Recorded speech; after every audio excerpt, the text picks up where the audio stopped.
Dare to Dream, I like to inspire and motivate adults to dream again. Because as we go through life and take on our different roles and responsibilities, we tend to put our dreams on the back burner. And my goal here at DawnDares2 Dreams is to help you pick those dreams back up and to pursue them again. Now, I want you to understand, I started DawnDares2 Dream because I wanted to relay my message and my heart and my feelings across to whomever would listen. It can be difficult getting your closest family and friends to understand the way that you believe and when you try to express it and share it. So this was like my backdoor way into letting everybody know. Now, I may have lost some viewers as a result of that because they don't agree, and that's fine. I am definitely a proponent of everyone having their own thoughts, their own process, their own mindset that works for them. Your religion works for you, you keep that. No one's telling you to get rid of that.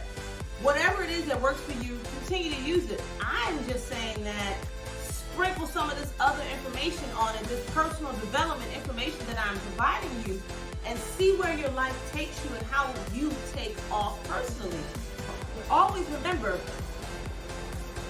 we are in control of how we see our environment. I don't care what everyone says it looks like or everyone says it is. We are in control of how we choose to perceive the environment. Hey dreamers, welcome back. And thank you to all the new dreamers who stopped by DawnDares2 Dream today to see what we're all about. Well, we have started our new series, No Ego. And if you recall for the last video, we defined what ego was. We talked about the good aspects of ego, which is, the empathy and selflessness, the caring and the giving to others, because we're concerned about the world around us. That's the good part of ego. But then the bad part of ego can be the extreme selfishness and only concerned about oneself and not worried about or concerned with the impact that our life has on others. So that's like the negative side of ego. But you can go to video 1 and really get a recap of what was discussed if you missed that video. At the end of this video, I'm going to have the playlist up here for you to click on and go back and watch video 1. Also remember that if you email me right now, I am giving away the No Ego Workbook. So what I'll do is you'll email me your first name and your email address, and I will place you on the waiting list to receive the No Ego Workbook. Because while I'm doing the series, the workbook is at no cost to you. And remember, if you have not subscribed, there's a red button down here. It says subscribe. Click on that button, and that way you'll be subscribed to my channel, and you will know when my new videos have been placed up here to YouTube. And I also want to let you know that I do have the newsletter that I have just begun. We are on volume 4. So if you have not received your newsletter, you want to hurry out and rush out and get it. Now, with the newsletter, to receive it, you have to email me at DawnDares2Dream@gmail.com, your first name and your email address as well, and then say newsletter, and I'll send you your welcome newsletter. And then when the next volume is released, you will get that as well. Now, it is a weekly newsletter. There are weekly promotions that I'm going to place in the newsletter. For this week, the newsletter actually is about giving away the No Ego Workbook free of charge. So you're getting a double whammy because I'm giving it to you right now in this video as you watch it, and it's a promo in the newsletter. So today we are going to talk about how ego impacts our lives, because I know some of us have believed, because I know I did, that ego was a completely negative thing. And being negative, we want to know parts of ego. When we thought of ego, we thought of arrogance. You know how you meet a very arrogant person and they're so self-centered and it's so off-putting that you don't even want to speak to them or be around them because everything is about them and they have that bravado, Yeah, sometimes those people can be a little irritating. But think about the positive aspect of even being on the negative side of ego. They are always looking out for, number one, themselves. They are making sure their needs and their priorities are met. And some of us on the opposite side of ego, we aren't doing that. We are so giving that we're giving too much of ourselves. We're not refilling our cups. We're not thinking about ourselves. And that's the opposite end. So we want to meet somewhere in the middle. And my question is there a happy medium between, arrogance and too much empathy? Can we bring those together? Self-centeredness and just being overly empathetic. Can we bring those together and see what happens? Now, I have always been an individual on the other end of ego. I lived in the space of having too much empathy for others and wanting to do for others and be there for others, but not really caring for myself. The negative side of this part of ego is you may have low self-esteem as well. And I did. Now, people saw, or they thought they saw, a high self-esteem. They thought they saw confidence, but I tell you, deep down on the inside, it didn't exist, because back then I had not been healed of my past pain, hurt, and trauma. And even when you are healed of the past pain, hurt, and trauma, that at least that you know about, that you acknowledge, there's always more that's going to rise to the top.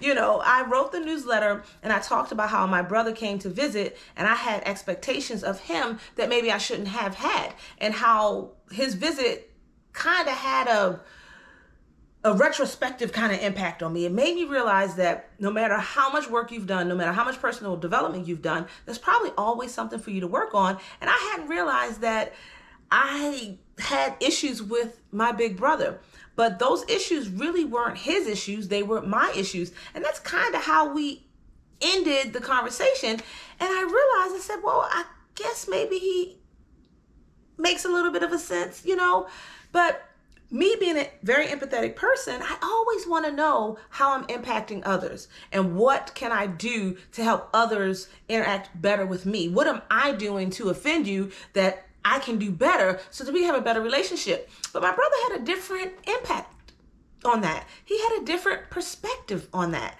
His perspective was basically, those issues are your issues and you need to deal with those issues and life goes on.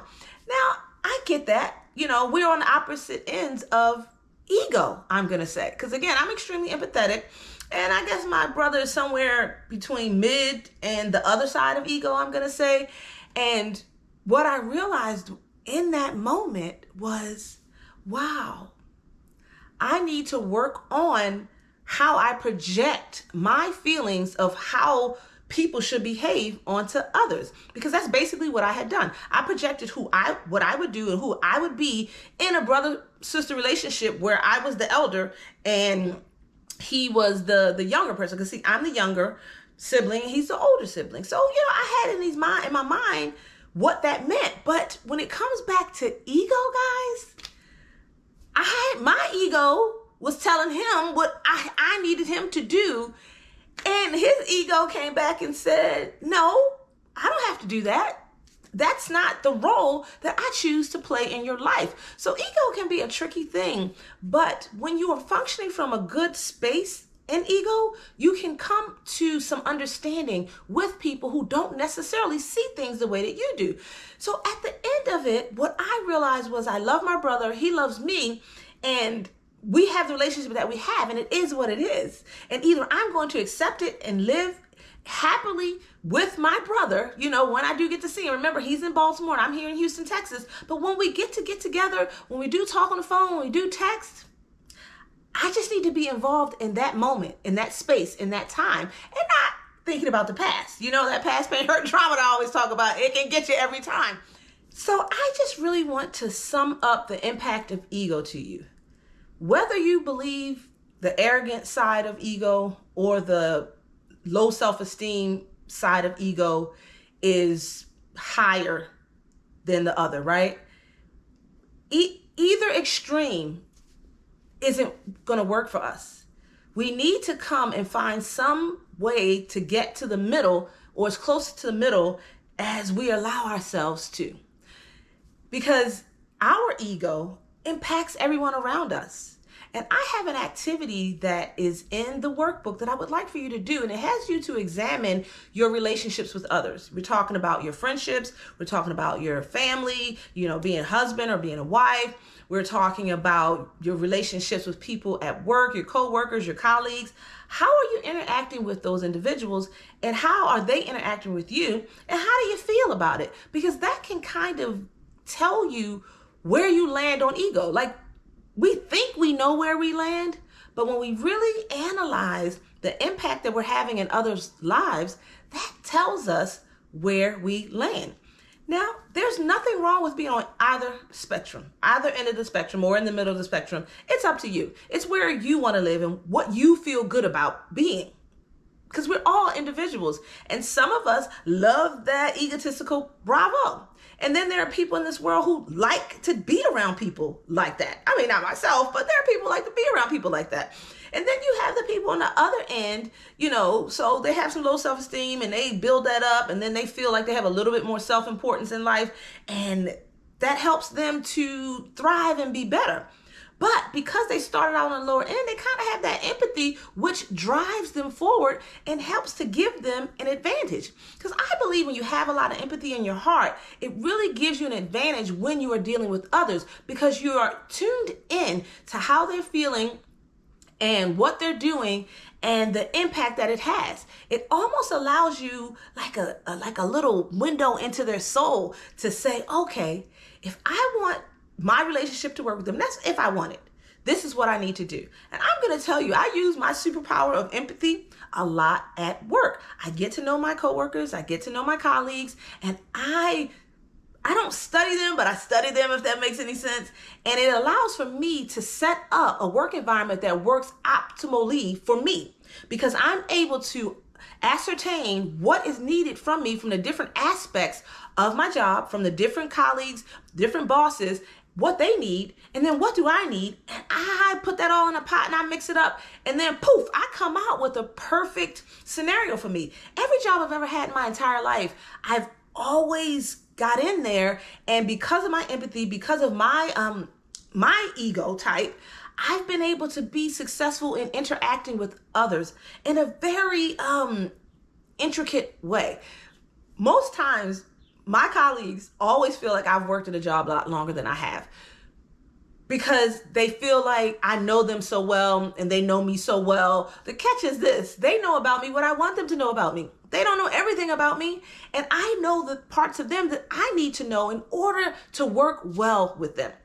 I'm also very good at bringing people together and fixing issues and problems, because I know how to address this person, that person, to get them in a meeting to say, hey guys, we have this issue going on and how do we fix it? Usually I'm not the fixer, but I'm the person who can corral people. And that's my power of empathy. Now, I'm quite sure there is a power in having extreme self-importance, or we're going to call that arrogance. There's probably a power in that you go out here in life and you get what you want.